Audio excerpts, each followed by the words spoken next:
And why don't we get her fired up here? 8 o'clock here, team.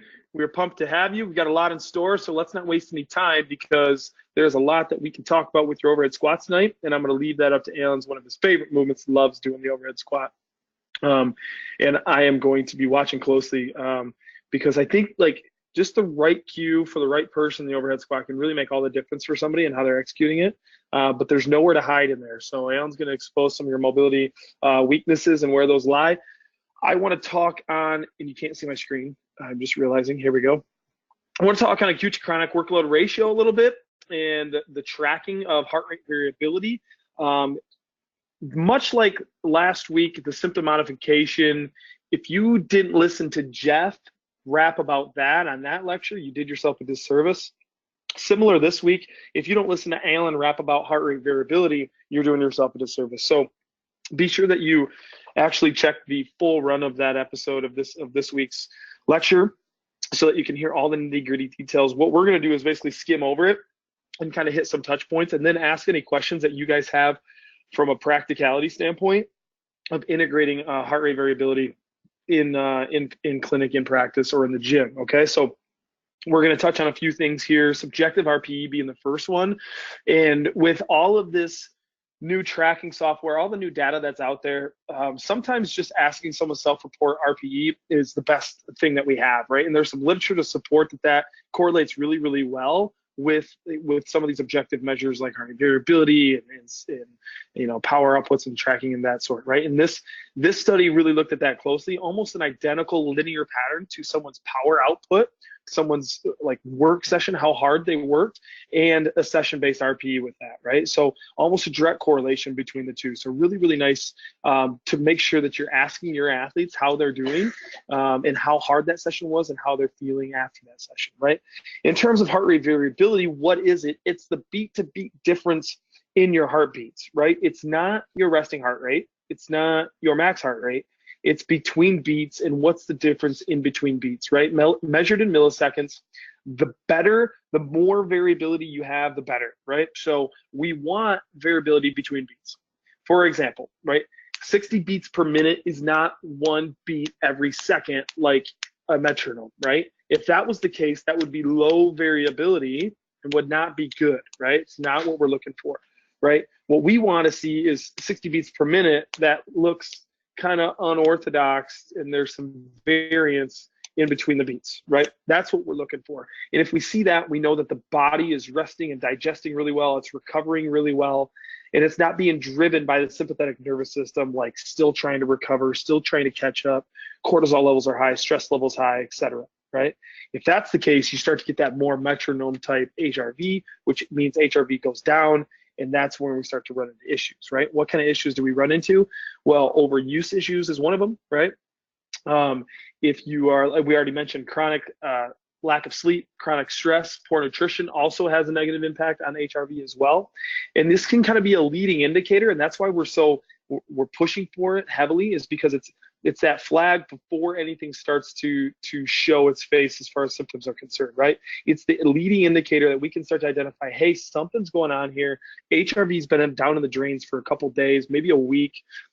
We need to have an intervention from a lifestyle standpoint, a stress management standpoint, sleep standpoint, whatever it is, to get you back on track so that we can keep training and training harder and avoid injury, right? There's a handful of studies out there looking at training and HRV. The one on the right is one of my favorites because it's looking at competitive CrossFit athletes specifically, looking at a predictive ability of HRV to see what athletes were going to get injured next week. And that stuff really trips me out a little bit, right? When we can start to have an idea of like, hey, these handful of athletes had a downward sloping HRV. We saw it tanking. We saw it going in the dumps. And the next week, they ran into some overuse related injuries. That's a big, big deal. And if we can put that into practice, and if we keep a close look on that, we can help athletes avoid that in their session. What we know is that we can't just hammer athletes with hard training session after hard training session and not have an effect from that. If we look at this study right here, which maxes out, this is such a savage study, it maxes out back squat, shoulder press, deadlift, and front squat, and it retests it like every so many hours to reassess like when you go back, when you can recover and go back to baseline, right? And for a number of these things, so neurologically taxing and fatiguing that we're seeing up to 48 to 60 hours before they're fully recovered from that strenuous bout. So we know that there's some lag time there from these hard training sessions when the body's fully recovered. And if we could really hone in on that and get a good feel for that, keep a good pulse on that, then we could really dial in our training to be better, to better match that, and also to avoid what we call acute to chronic workload ratios, right? Meaning avoid these spikes of short-term training bouts without the long-term kind of chronic buildup of fitness to go along with it, right? So if we could do that, then we're really starting to optimize training. And that's what this study looked at here. This is like taking training prescriptions and either doing block periodization with them like we're used to, like this is how it's going to progress overload over time, and then also comparing that to a group that trained based on heart rate variability. Took deload sessions when their HRV was down, recovery sessions when it was down, trained hard when it was up. And what they looked at from an outcome standpoint, VO2 max, peak power, ventilatory threshold, all went up compared to the block training for the heart rate variability group. So basically, it's very individualized programming, but we can see much better performance metrics when we take our HRV into account and also get twofold avoiding the overuse related injuries that go along with that. So big wins with that. We got to figure out how to put it into practice though, right? There's also, as I mentioned, correlations with diet as well. So take that in consideration. If you're not sitting there, you know, from a clinical standpoint, sitting across the table for somebody and you're trying to solve their overuse related injuries, they're always running into problems and things. You're asking them about their training load, you're asking them about how many rest days a week they take, their sleep. If you're not also asking about their diet, you're missing part of the equation, because we know that it can respond positively and negatively to diet. We know that it can go up if we eat a more vegetarian type diet with a lot of greens, a lot of vegetables, high in fiber, right? Adding more and more greens into people's diet is what can help move the needle on the HRV in the positive direction. And for some people, that can be all it takes to really get them over that hump that they've been fighting, of whether that's overuse related stuff or trying to catch up on the recovery train. We're not all genetically gifted in the standpoint of being able to recover like some of the world's best athletes are, like Rich Froning and some of them. Why are they so fit? Well, they can do a hard training session and they can just simply recover faster than you and I, right? And they can do another hard session that afternoon when you're laying on the couch eating pizza. They're eating better and performing better and recovering better, right? So here's some normative values. The nutshell there is that nutshell, I don't even know what that means. The point to make there is that male to female, you'll see some difference, and also you'll see some decline in some average HRVs as people age. But understand that there are, again, genetic freaks in there. One of them we work with, her name is Christine, and her HRV on any given day is like 130, and she's like in her early 40s and just off the charts with her HRV all the time. So yeah, there's a bunch of flexibility, individuality with HRV. Just know that those are kind of some basic norms. How do we monitor it? This is the next question you have. Okay, Mitch, sounds good. If I can have a window into how the body is doing, how the body is recovering, and if I can correlate that with performance, that would be great. How the heck do I do it? The easiest access point is this app called HRV for Training, because it's only a $1 purchase of $10, and it's right on your phone. You basically use your camera and you put your finger right over it, and it's like a 60-second readout for you to get an HRV metric. You'll do it the same time every day, like first thing in the morning, wake up, go to the bathroom, and take your HRV, right? Like have a routine for that so that you can log it. And it gives you kind of a readout. Now this readout, it manufactures a recovery score for you. This 8.8 that you see here is not your HRV, right? So just know that that's not like, oh, I've got an HRV of 8 today. This is a manufactured HRV correlate that this app uses. But nonetheless, it will track that over time and give you a lot of printouts, because it's logging a lot of subjective feedback as well from you, how many minutes, intensity of your training session, correlating that to training load. And so you can start to get some of these spreadsheets. And you can also have this HRV for Coach app, which is a little bit more money, $5 per athlete per month. But you can have this HRV data sent to a coach. So you can have a coach, whether close or remote, and you can check in every morning, and they can be sitting on their desktop looking at your information and all their other athletes' information, and being able to modify your training program based on what you're submitting. Now, picture yourself as a clinician working with somebody, right? Over a handful of months, maybe they're in chronic pain. Maybe you're using HRV to try to get over the hump of chronic pain stuff. You can be looking at how they're doing on a day-by-day basis, looking at some of their subjective reports, how they slept, how they feel, etc. And you could be doing all that from your desktop. So pretty cool, but does come with a cost. Without further ado, I want to jump down to the Whoop though, because the Whoop is what we utilize quite often. And I want to kind of touch point on what this is. Rather than an app on your phone, this is an actual wearable, very accurate, very good as far as tracking HRV from an accuracy standpoint. It's a 5-sensor device. It takes 100 data points per second. The new updated models have a 5-day battery life on them. They're pretty solid as far as being able to wear them long term. The other ones, it was like every day, day and a half, you'd have to charge it. And when you charge it, it's meant to stay on 24/7. So it's got a little mobile battery pack that kind of slides over the top, and you'll walk around with that battery pack on while it charges. It takes up to an hour for it to get full charge. It's water resistant up to, I don't know how far deep in the pool, but you can shower with it every day, etc. Used to be expensive, one-time purchase. Now it's a monthly subscription because they're getting smart. They make more money that way. But if you do commitments and use discount codes, it can be as cheap as like $15 a month with an 18-month contract, I think. So if you're a training nerd like we are, and data is cool, and you like tracking that, and you like correlating that with how you're feeling and trying to get more information on how your body responds to certain dietary changes, certain sleep cycle changes, etc., then $15 a month or like 50 cents a day is totally worth it, right? Like being able to track the information and see how that's correlating to your training is worth it, right? You can break that down in terms of Starbucks coffees for people. You know, they're paying $4 a pop for a grande Americano with a shot of caramel or some crap in it. That's like, you can totally shuck out $15 a month to be able to track your performance if your performance means something to you, right?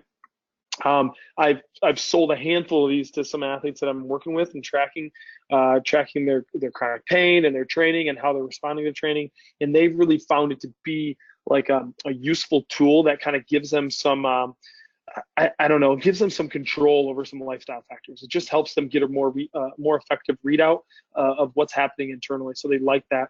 Really quick case study, and then I'll be able to wrap up the Whoop section here. This is throwing it back to Sam Dancer in the Alan, help me out here, 2018 or 2017 Open and Regionals. I want to say it's 17? Yes, sir. Cleared hot, 2017 for Sam Dancer, right? So he was one of the early adopters of Whoop. We started to see it in the CrossFit community around that time. Not really sure what it meant. If you asked Sam at the time, like, Sam, how does Whoop help you train? He would say, well, I just try to match that green circle on the right for recovery when I wake up in the morning. However much that circle is, I try to match that with the strain circle on the left, right? Like a really basic nuts and bolts description of that, but that's pretty close, right? We want to match our recovery to the amount of strain we're going to take on that day if we want to stay at an optimal level, right? And also giving you a sleep performance readout of how much sleep you need, how much sleep you've got, deep sleep, minutes awake, etc. Let's look at this back in his Open season, right? When the Open was announced, this was back in February 2017, back in the good old days, not like right now, like we just finished 20.5, but when the Open was announced, 5 workouts over 5 weeks, Sam did those workouts one time. He went really, really hard on it one time, and then pretty much just did some moderate intensity training all week long, like just recovery work and stuff, trying to get really good performances on just those 1 workouts a week. And what happened with that was his HRV went up, right? He had this slow, gradual incline in his HRV over those 5 weeks because he was only focusing on that one training session, that one intense effort. Then if you zoom in here right in the middle where it says regional workouts announced, what ended up happening was that there was a couple workouts that involved some form of the ring dip. One had ring dip specifically, one had muscle ups in it. So it was a lot of redundancy in his training, and he was training these regional workouts numerous times per week to get prepped and get ready for regionals, right? And you can see down here at the far right where regionals actually began, right? Notice every single red X from where regional workouts were announced to where regional workouts began. Every single red X is where he overstretched his day strain from his recovery, right? Day strain is in blue, recovery is either green, yellow, or red, depending. And every single time he had a red X was he went above his overall daily recovery with additional strength, working too hard, too many workouts, too intense efforts, etc. What we know about Sam is that he actually injured himself. He actually injured his pec at regionals that year, right? So you can see that trend that you see down here during regionals, that downward trend of HRV. If he had somebody monitoring his stuff, or if he knew what he was looking at as far as a trend is concerned, he would figure out a way to work in some recovery to make sure that that trend didn't stay down, that we kind of had some fluctuation in bringing him back up. Notice that it's not just one single down day that we're concerned about, right? Right here, like just by April 16th, he had a really low day. Like one down day is not bad, right? Because he responds with, he recovers, he decreases his training load, and he recovers and he bounces back with a high day, right? It's the trends that we're looking at, right? And you see down here these low trends where he never really has a day where he's able to recover, bounce back, catch up, allow his body time to kind of heal from some of the damage that he's putting on it through training, right? And for him, whether coincidence or not, he wound up getting hurt at regionals that year, right? So it is cool information if you can utilize it. More and more items are starting to track HRV with more and more validity or variability in their validity of tracking HRV, if you will, right? So do your due diligence on making sure that the product you select and put your trust in has some pretty valid metrics. The Garmin has a really nice HRV software built into it, and it's tracking on the wrist as well, and you can get some what looks like analog printouts of this on the desktop. It looks like Apple Watch is starting to get some heart rate variability on board with theirs. There's rings that you can wear as well to track HRV. So a lot of different options. The Whoop is just one of them. I like the software. I think it's very user friendly in terms of, you know, green, red, yellow, like, and what that means for my overall circle, right? Like you can do it as simple as Sam Dancer did, like trying to match that circle with your strain. The sleep data they give you is very user friendly as well, of how much sleep you need to catch up. You know, trying to program in preset when you're going to wake up, and it'll set you reminders from when you need to go to bed, those sorts of things. So I think it's really, the software is really intuitive, and they're always making updates to that to try to stay ahead and be the leaders in that HRV field. So for those reasons, we really like Whoop. You guys can use the code ICEPhysio at checkout if you want to save $45. This kicks nothing back to us. Full disclaimer there, we wrapped our kickback back into the discount code to even save even more money. So we're not making money off that. That's just simply to try to help you guys save money if this is something that you want to utilize. So screenshot this screen and use that code. And then if you do, use this code down here at the bottom, ICEP-2019. Once you have a Whoop, and you can join the ICE Whoop team. You can see other people's training scores, you can see other people's strain levels and sleep performances and recovery and those sorts of things. So you can kind of get competitive with your overall recovery and that sorts of things when it comes to Whoop once you have one. So pretty cool. From a summary standpoint, a lot of evidence and more coming out. This is not new evidence. Some of this is pretty old, but the more and more we understand about this, the more we understand that, like, hey, this has big impacts on not only decreasing injury risk, but helping move the needle on persistent chronic pain, maybe folks with chronic headaches, insomnia, those sorts of things, right? And it's a big space that we can move into if we understand HRV really well and we understand how to apply it and then have a way to track it, right? So, the latest that Alan and I talked with Whoop, they were working on making like a HIPAA compliant team. Alan can speak more to this once he mics up here. As far as if I'm a clinician and I want a Whoop team of my patients, that it would be nice if they could join that. Let's say they could join the Health HQ team. I could see their data, but they couldn't see anybody else's, right? So from a HIPAA compliance standpoint, that's important that the clinician or like the affiliate manager of that point could see all that information, but not the athletes themselves, right?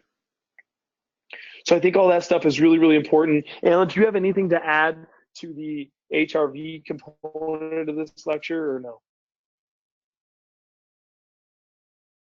Yeah, two things. I think Mitch touched on a little bit, but the Teams feature that Whoop has and Garmin has it as well now with their devices is a really good way not only to kind of make overall healthy lifestyle a little bit competitive and social, but from a clinician aspect, from a population health management aspect, a way to manage an entire population of people. There are organizations that every employee has a type of Garmin now that we know, and their data is being tracked 24/7, and that's being used to kind of inform the company on healthcare decisions for those employees to save that company money. And I think that's going to become more and more common. I think we can really get into this space with that technology. Like Mitch said, Whoop now has HIPAA compliant dashboards, so you can have all of your patients on a Whoop team where you can see them, but they can't see each other, and that way it's HIPAA compliant, and you can start to monitor their objective, basically lifestyle data remotely, and keep them moving, keep them healthy before anything pops up. I also think this is a really good technology for those of you working with patients with persistent pain or migraine, or folks that you have a really, really hard time showing change physically or with pain rating. It's a really good biofeedback tool to show folks that we can make a positive change on their body with HRV over time, with changes in their diet, changes in their movement, changes in their sleep, and show them that yes, their body can change and that their pain can get better as well. So I think it's a really powerful tool for that population as well. I was at Jeff's Circle course this weekend in Milwaukee, and we had somebody that has been treating migraines and headaches for 25 years, who was kind of blown away when we started talking about HRV as a way to show people who have been in pain, sometimes for their entire life, that we can make changes in their nervous system. So that's pretty cool stuff as well.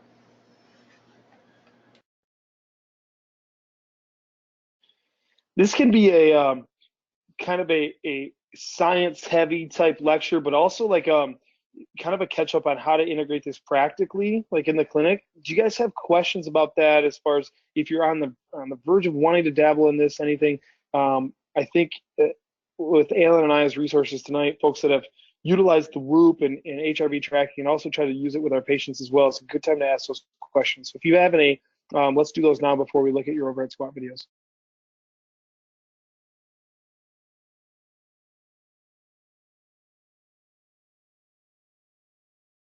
Hey, which of those options do you usually like with your, I guess, less CrossFit or more traditional PT people? Which of those options do you typically go to first?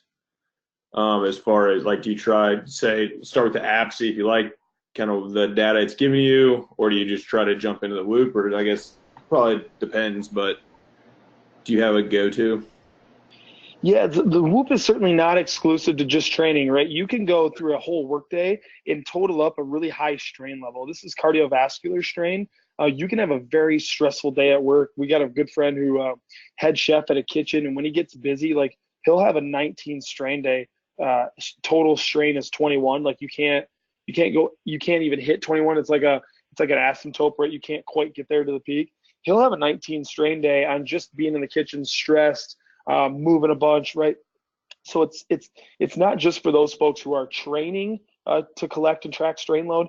So we typically recommend Whoop the first for the reasons we mentioned tonight. The usability of it, the software is really simple to digest. If they're caught up by the price point, yeah, have them do the app because it's a $10 one-time purchase. Then they can start to dabble in the information.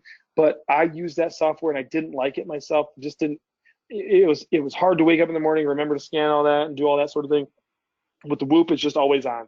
If by lunch I forgot to check my Whoop, I could go in the app and it had all my data back stored for the day or 2 days prior if I hadn't looked at it in 2 days, right? So I just think the usability of the Whoop is better, especially if you're trying to sell someone on this and you really want to see that data. You want to make sure that they actually use the software, right? So I think that one works the best. Cool, thanks. I think too, ask them what they already have, because if they have a new Apple Watch or a new Fitbit, they probably have access to HRV data and they don't even know it. And they have access to that data and just need to be shown how to look at it, how to interpret it, and they may not need to buy anything else.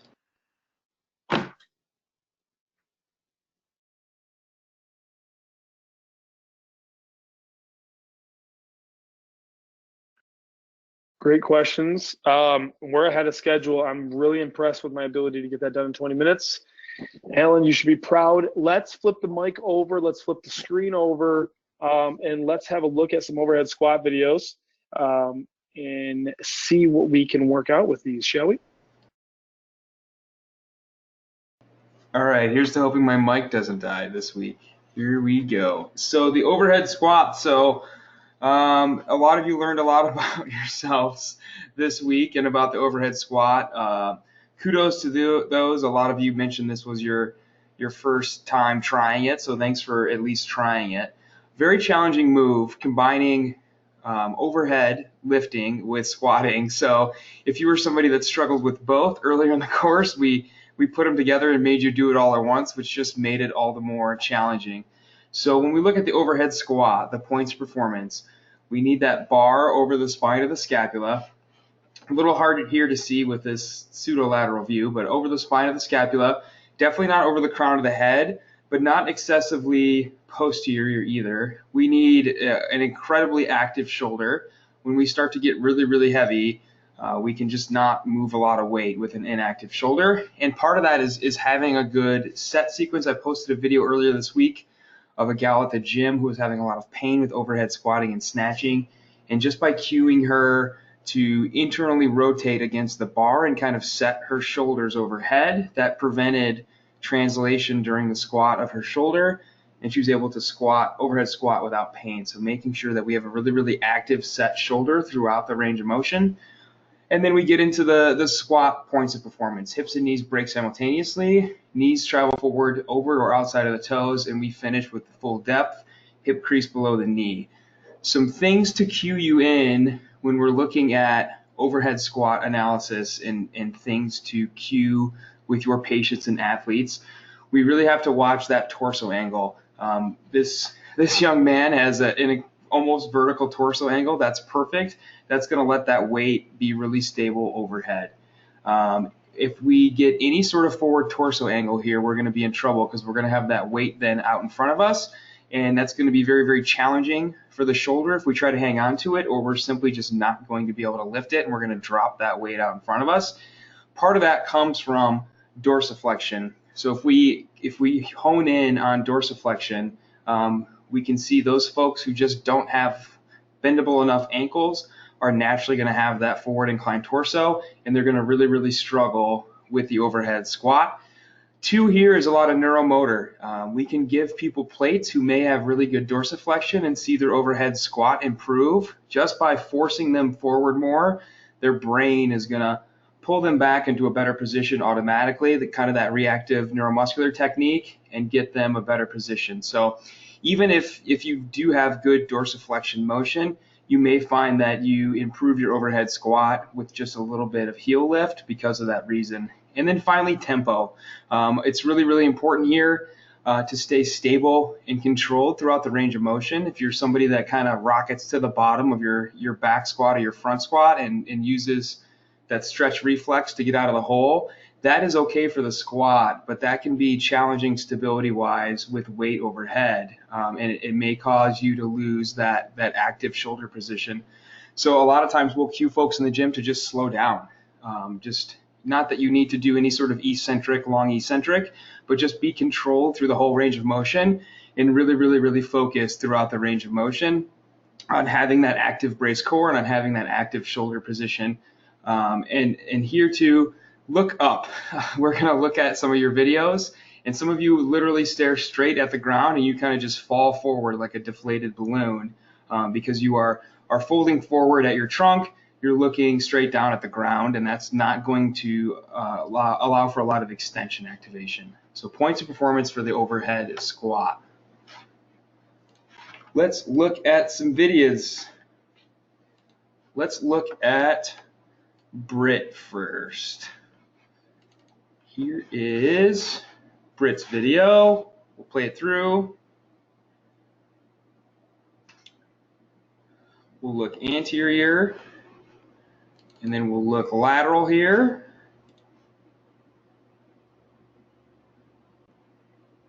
What do we think about Britt's overhead squats, starting with her setup?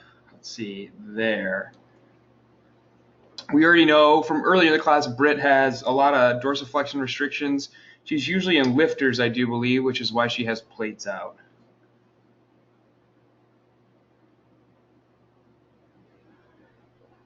Yep.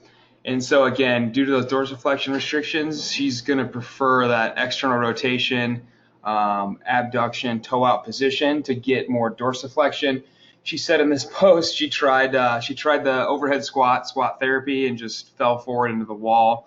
Not something she's able to tolerate. So yeah, and that's okay. We know that already from back squat and front squat week that folks with tight ankles are going to need a wider stance.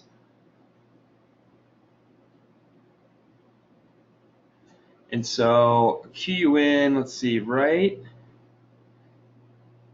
there is that fault we see where when she runs out of dorsiflexion, even though she is up on plates, she could probably use a little bit more because at a certain point she runs out of that range of motion, that trunk starts to fall forward, and if she had any weight on that barbell, she'd be in a lot of trouble. She'd either drop the barbell or get into kind of a nasty shoulder position, which I'll show you a picture of in a second. She mentioned she has discomfort in her shoulder capsule and mid-thoracic spine with this lift. And if we go to the anterior view, we'll see that her shoulder is just not as active as it could be. Part of that, I believe, if that person that you're working with mentions tightness in the shoulder, is see if they can't widen that grip out. Find that snatch grip, like we mentioned in the introductory videos, that point on the barbell where with the barbell at your hip crease, your elbows are straight. And I think Britt could go a little bit wider here. I think that would help with her shoulder mobility and that feeling of discomfort in her shoulder, and also give her a more active shoulder. And again, she's looking straight down at the ground, which we never want to do. Mitch always tells people, don't look at the ground, don't submit to the demons below. Nothing on the floor can help you with your overhead squat. So we want to look up, engage our extensors and posterior chain as we squat. So I would like to see her with even more dorsiflexion. I would like to see her look up, and I would like to see her with a wider grip. I want to hone in on that shoulder position that Britt gets into there. That's pretty gnarly. We actually have a really cool picture I want to show you of Zach that he had a chance to be motion captured this weekend at his course out in Los Angeles. And so we got to capture some angles of his overhead squat. Let me find this picture for you all. Here it is.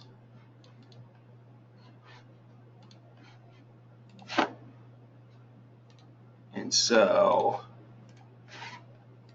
this is with motion capture analysis. Forgive him. He had to strip down to his underwear to be motion captured. But so what we see here is pretty cool. He wanted to actually look at what is the angle in the shoulder that the shoulder has to take up if we restrict knee travel, if we don't have enough dorsiflexion in the overhead squat. And what is it if we have enough dorsiflexion? And so you can see that gnarly position that Zach's shoulder is in without enough dorsiflexion. With enough dorsiflexion, that opens up to about 165 degrees. So just by missing a few degrees of dorsiflexion down at the ankle, the shoulder has to take up almost 45 degrees of extra flexion, which is pretty rugged on the shoulder. You can see why some folks develop shoulder pain with overhead squatting, with snatching, when they don't have enough ankle range of motion.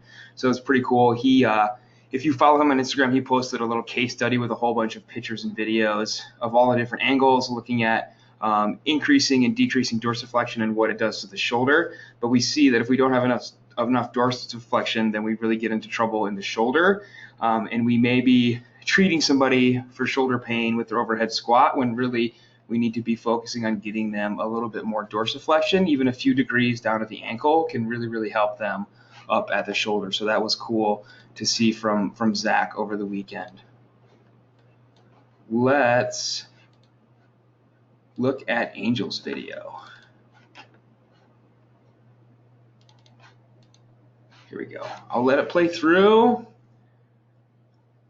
She's going to give us 3 reps, I believe.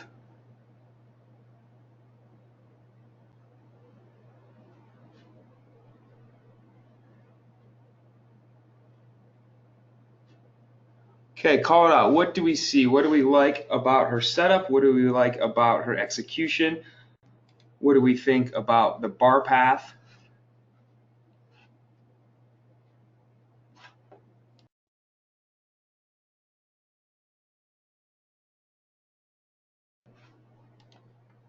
Yeah, good, Patrick. If you just watch this fast and rip through it, the first couple reps look really darn good.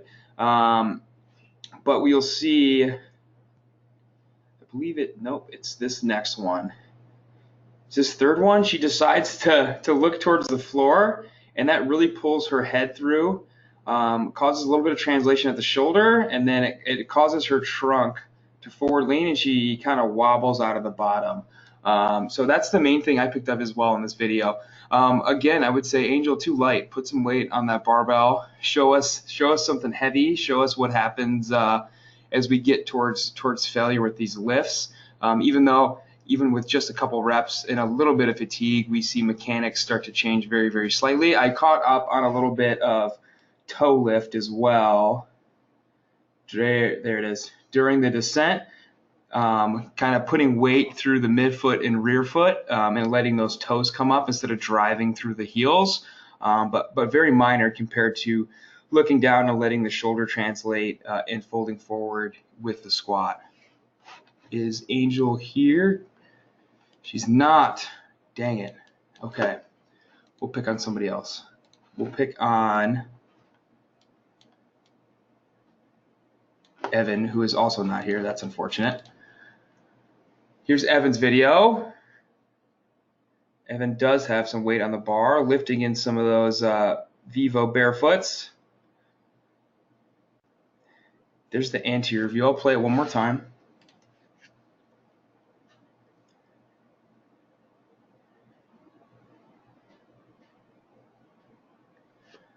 Call out what you see. I'm going to pull up his lateral view as well.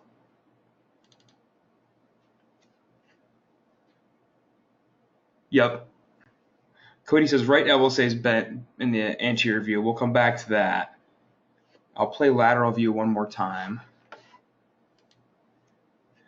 Yeah, wide and externally rotated, and I think that's okay because he's in flats, and I imagine needs a little bit of dorsiflexion help. And Claire says valgus whip, and so I want to come back to the anterior view and hone in on that.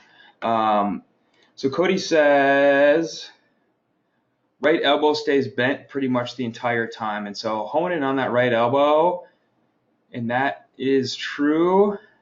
That elbow never really extends. It's bent pretty much the whole time. I want to cue him to punch, press up as you squat. That's often the cue Mitch gives me when we're overhead squatting, is to press up out of the hole.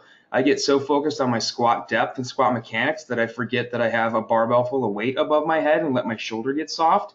So press up as you stand up. Keep pressing up throughout the entire lift, but definitely in the bottom of the hole when you need to get out of the bottom, and keep that shoulder active. Might help too to change setup position here, wind up a little bit more into internal rotation and maintain tighter tension on that barbell.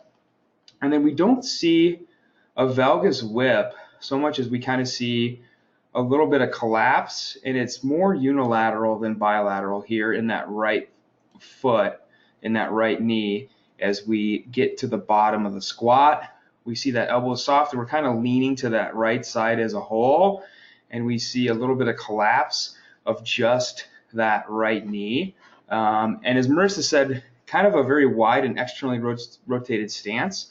I would love to see this squat with either a more narrow stance or up on plates or both, and see how it changes from the lower extremity position.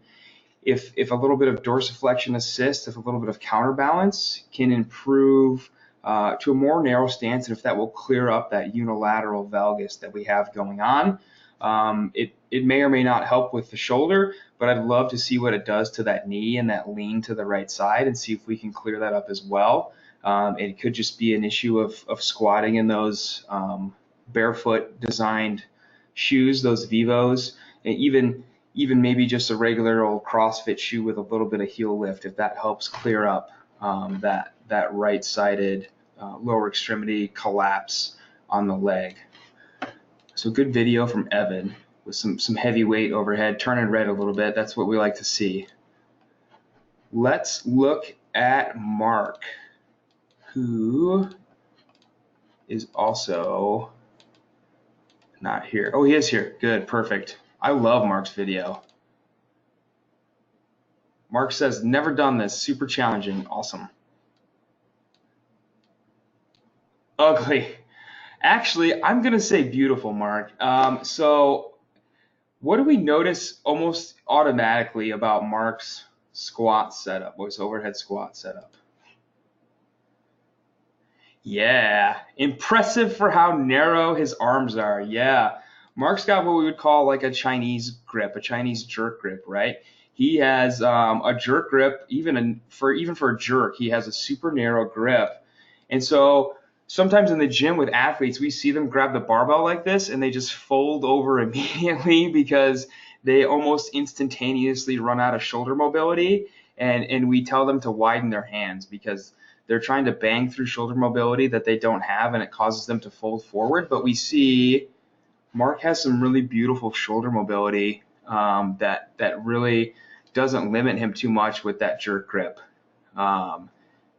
We see he's able to maintain a pretty upright torso. His heels do come up a little bit of lumbar reversal too at the bottom, but overall, especially for that grip, not a bad overhead squat at all. And that's okay. We have an athlete at the gym here, actually the same guy Mitch was just talking about with the high strain on the whoop from working in a restaurant, Justin. He can overhead squat with that narrow grip, and he can move some heavy weight for a skinny dude, because the more we can get our shoulders stacked over our center of mass, the more weight we're naturally going to be able to move. And so the wider we get and more into a snatch grip, the less weight we're going to be able to squat. But if we have the excellent shoulder mobility to be able to overhead squat with the jerk grip, then we can lift that much more weight overhead. So actually, one of the benefits of having good shoulder mobility. Overall, I would just want to give Mark some tempo work and see if we can clear up a little bit of that lumbar reversal and heels coming up and just make an overall more stable overhead squat. And then my main cue to Mark would be to just load that up and keep training that, because the setup looks awesome. The execution looks awesome as well. And that's awesome to see that. We love to see when somebody can demonstrate that very, very narrow jerk grip for us. Let's look at Amanda, who is here. She's going to show us 1 rep anterior. I'll play it again. Maybe, there we go. Yeah, Courtney picked up on it right away. As soon as she squats, she looks down, and we'll see that commonly. Probably one of the most common things we yell out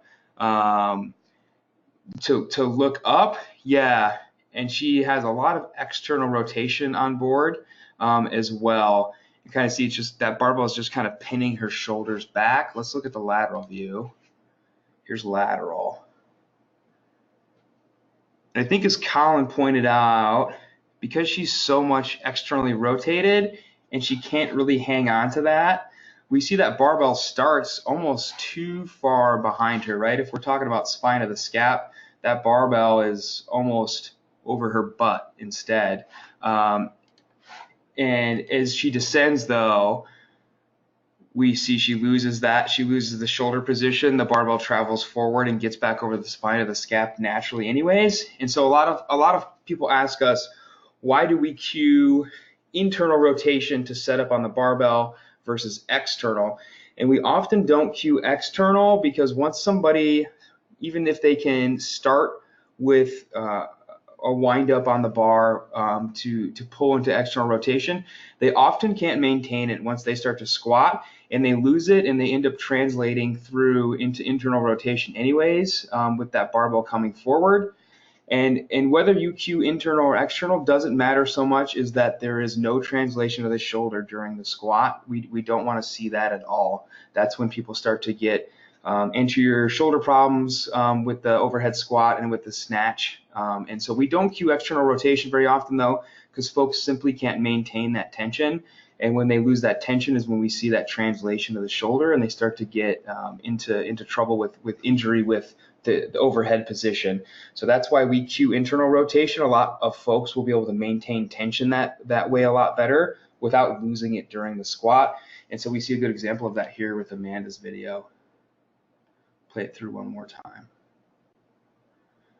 So I would change the setup. I would cue look up, and then I would cue for her to break that barbell overhead, to pull those shoulders into internal rotation, maintain that tension throughout the squat, and see if that doesn't change the translation of her shoulders through the squat, through the full range of motion. I want to look at just a couple videos. So a lot of folks will get discouraged. Yeah, you're welcome. I'm glad that helps. A lot of folks will get discouraged this week with the overhead squat, that they can only do an empty barbell, or they can only do a dowel rod, and that discouragement kind of continues next week into the pull-up, and then with the Olympic lifting with the clean and the snatch. So I want to show some correctives really quick. This isn't a corrective exercise course. A lot of people ask, where are all the exercises? That's not this course, but I do want to show a couple of things you can work on that will help your overhead squat and your overhead position, and things you can work on besides just doing more overhead squats. So some videos here. Love this one, plugging Zach. These are squat Ys. So getting into a squat position if you can, and then using change plates to work your overhead position, to work your flexion strength, your motor control in the bottom of a squat with light change plates. What's cool about this is if you're somebody who struggles to get into a squat, or if you have a patient who struggles to get into a squat, or maybe has pain with a squat, we can add in that Spanish squat variance. Yeah, 2.5s are plenty.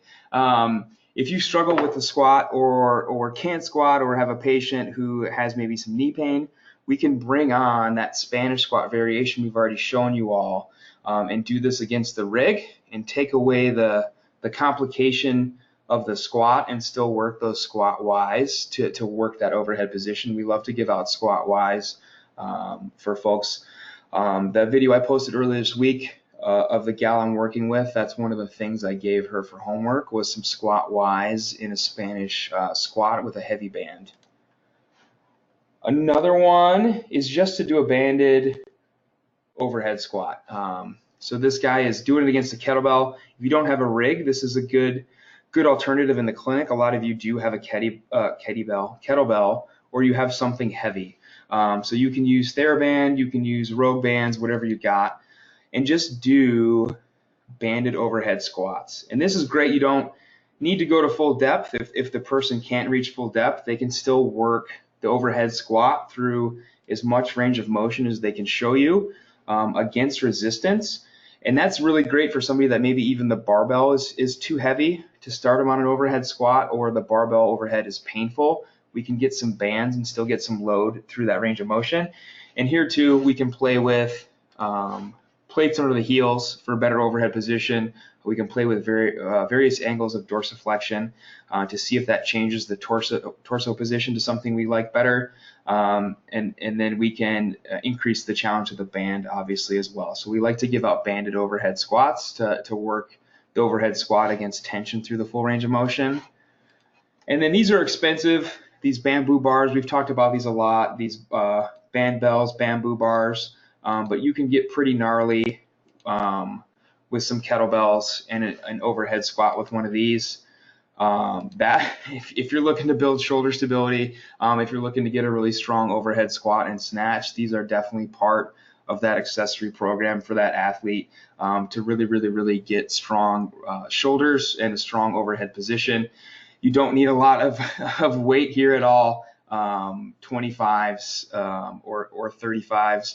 If you're using a PVC, be careful. 35s is right where the PVC starts to bend a lot and maybe snap, but you can definitely work these in as well with lighter kettlebells or change plates and really, really strengthen the overhead position for the overhead squat. And again, if somebody maybe has pain under heavy loads, this is a good way to still work that overhead squat. Maybe you have an Olympic weightlifter who is wanting to snatch but can't tolerate a heavy barbell. This is a great way to add in a little bit of load and train that motor pattern still until that pain calms down. So we like to give out overhead squats with the band bell or the bamboo bar.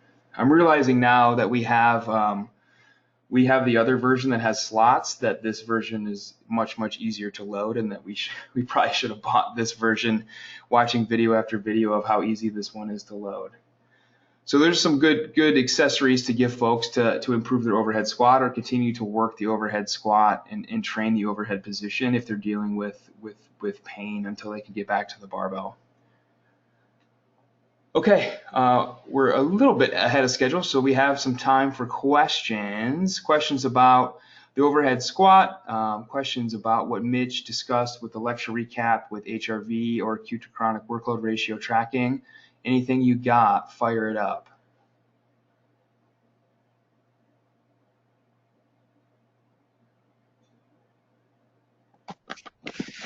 Hey, can you hear me? Yes, sir. Go ahead, Colin. With the HRV, you talked about the HRV for training really kind of being that one-time snapshot in the morning. Yep. Is it kind of like blood pressure, that one reading doesn't really tell you a lot? You really need to look at the overall trends from day to day? So that, I guess, just expand on how important it is to have lots of data for that. I would argue that's not robust enough, and that's why I don't use it. It's giving you a point measurement, which the literature shows that point measurements, if we're measuring change over time, is still a valid way to measure. I would argue you're not getting a total picture because you're not getting captured everything that's happening during sleep with changes in HRV. You're not capturing everything that happens throughout the day with HRV. All the little stressors and things that put stress on your nervous system and cardiovascular system throughout the day aren't getting tracked. You're just getting that point measurement once in the morning, which again, it does have value for showing change over time, but I don't think it's robust enough. And the Whoop is capturing hundreds of data points per second. You're getting your HRV measured over and over and over again and getting that average when you wake up in the morning. I think that's a lot more robust if we're truly looking at what are all the different things in the day that happen to a human being that can affect their nervous system and their recovery.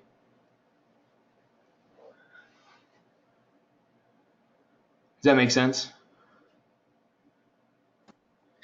Yeah, I'm just trying to think for a more, clinical population, not people who are really into fitness and tracking their overall health and well-being. How do you do that in a sustainable way that people are going to buy into, so to speak? And I think that's a great place to start because you're still going to see change. It's cost effective and it's easy to do. I think a lot of folks have a Fitbit and Apple Watch now too, and so they have access to more robust HRV data than just HRV for training. And so they may, like I said, they may already have access to more robust data and they don't even know it. They just have to be shown how to pull it up on their phone from their Fitbit or Apple Watch.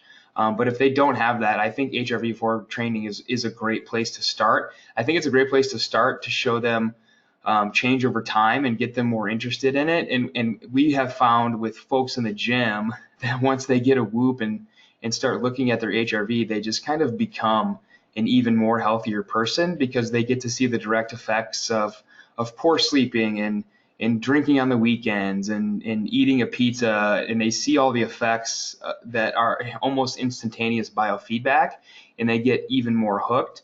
And I think you can see that same thing happen by getting folks on HRV for training, that as they begin to see change and what changes they can make on themselves, they may naturally gravitate towards a more robust device anyways. But even if they don't, I think that's still a fantastic place to start, and it's certainly better than not tracking it at all.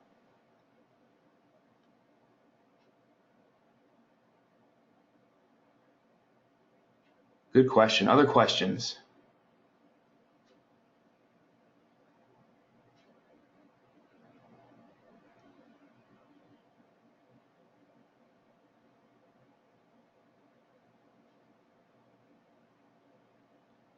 None. No other questions. Stumped them.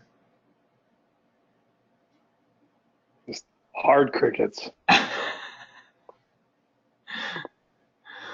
Or maybe everybody had a super long commute home from work like me and they're smoked. That could be it too. Yeah, that could be part of it. Yeah. They bared with us for an hour. Thank you, Lindsay. I appreciate that. Are you guys using squats in rehab for folks, I guess, not necessarily wanting to get back to a barbell, or like overhead squat wasn't necessarily even in their mindset, I guess? Are you guys trying to dive into that at all, or is that pretty much like, hey, I do CrossFit or I do Olympic lifting, I need to be able to overhead squat? I might not be doing overhead squats with most folks, but anybody that's coming for anything shoulder related, anybody that's coming for core or back related, we're definitely doing a lot of overhead work. And for a lot of them, that might look like I give a lot of folks overhead carries with the bamboo bar. Just knowing that stability challenge to the core and back and shoulders is something that's just going to make them that much more robust, even if they have no intentions of ever doing an overhead squat or a snatch. Okay, yeah.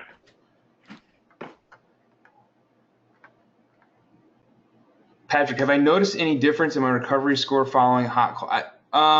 Man, I only did that last weekend. So Patrick's talking about I was playing with jumping back and forth between the sauna and the cold plunge, so going between 200 degrees and 40 degrees. Not on my recovery, but I did only do it for 2 days. I mainly noticed recovery on diet and definitely sleep.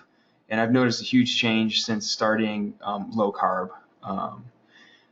And especially on weekends like this past weekend when I go off low carb, already knowing today I was in the red, I'll probably be in the red tomorrow too, until I get back under 50 grams of carb.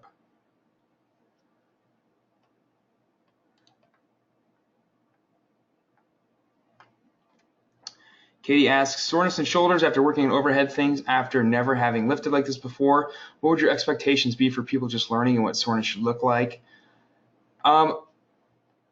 As with anything else, with starting a new training program, initial soreness is to be expected. It should slowly fade. I would say any sort of soreness lasting over 2 days is maybe indicative of too much volume. It needs to be maybe backed down and have the dosage adjusted. But if you're sore the next day, maybe the day after, and then it kind of clears up, then I think that's right where we want to be.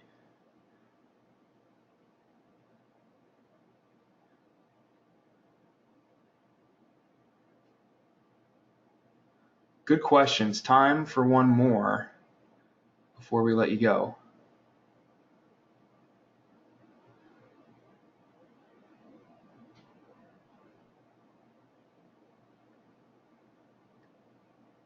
Another week in the books, it sounds like.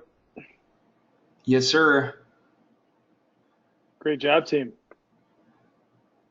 So next week is week 6. We're going to be doing the pull-ups. So a lot like the overhead squat, something for some of you may have never done before. Please don't quit this week. We have a lot of different options on the website of things you can do if you can't show us a pull-up. You do not have to be able to show us a strict pull-up or a kipping pull-up to understand the mechanics of this movement.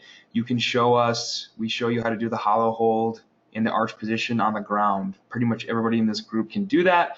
We show you different regressions of the pull-up with bands and jumping pull-ups and eccentric pull-ups. So please find a variation that you can do and show us that, because that will still tell us a lot about where you're at with your shoulder mobility and strength and core strength, rather than just not submitting a video at all. So this is the week where a lot of folks start to fall off as the movements become a little bit more foreign. So please hang on for the next couple of weeks and finish strong.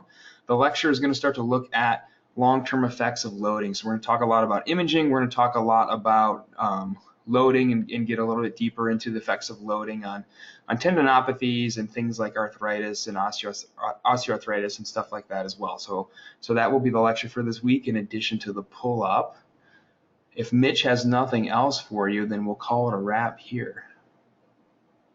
Call it a wrap here, my friend. I am speechless. All right. We'll have a good week. We'll see you next Monday. Show us both if you can. Claire asks here real quick, do you have a preference, strict versus kipping? Show us both if you can. Show us both with a band. That's okay too. You can show us banded strict, banded kipping. We'd like to see your strict in kipping mechanics. If that's in the cards, that'll give us that much more to analyze next week. And if you have butterfly pull-ups, if you know what that means, if you're somebody who has the capacity to do butterfly pull-ups, feel free to show us butterfly pull-ups as well. We'd like to be able to discuss that. We'll talk about that either way. But if you're somebody that is doing butterfly pull-ups in the gym, then feel free to show those as well. Awesome. Have a great week, everybody. We'll see you next Monday night. Thanks for being here. See you guys.